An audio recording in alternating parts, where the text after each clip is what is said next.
YouTube, what's going on? Kyle again from ePoolSupply.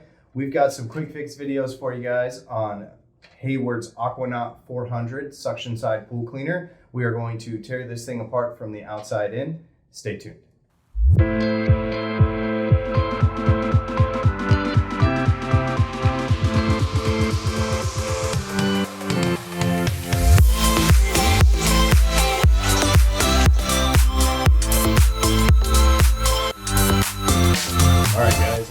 So again, today we've got some quick fix videos for you guys on Hayward's AquaNaut 400 or the 450, whichever one you got. This is Hayward's 4-wheel pool cleaner. So as you guys can tell, I've already got the cleaner stripped down to pretty much the basics here. So if you guys want to know how I got down to this point, make sure you guys check out the links in the description. We've got a playlist there for you guys on tearing this cleaner apart from the outside in.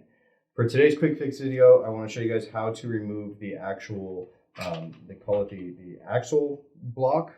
What did I call it, Danny? What did I say? I think so.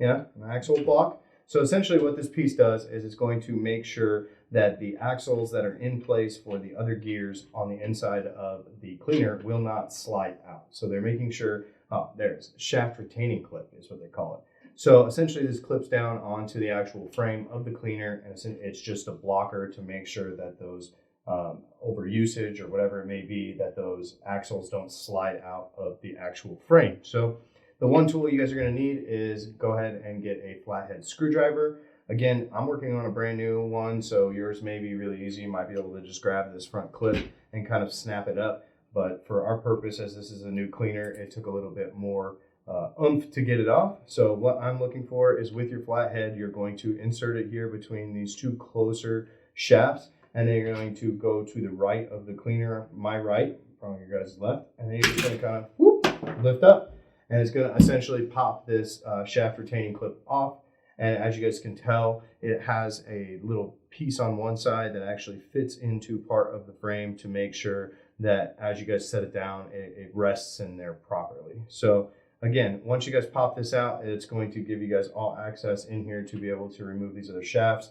You will need to do some more work in terms of removing the turbine and some of the additional gears to be able to actually get access in here to the axles. But that'll be on another video for you guys. So I did just want to show you guys how to snap this off. Again, we've got links for this available in the description below for you guys, so you guys can come and purchase this part. It is crucial for the functionality of the cleaner, so you do want to make sure that you have this on to make sure that those axles don't slide out, causing issues with the gears slipping. So I really appreciate you guys watching. Again, make sure you guys check out all those links in the description. Come visit the website. We've got more information about all these products. Hit that like button. Be sure to subscribe. And until next time, I'm Kyle from ePoolSupply.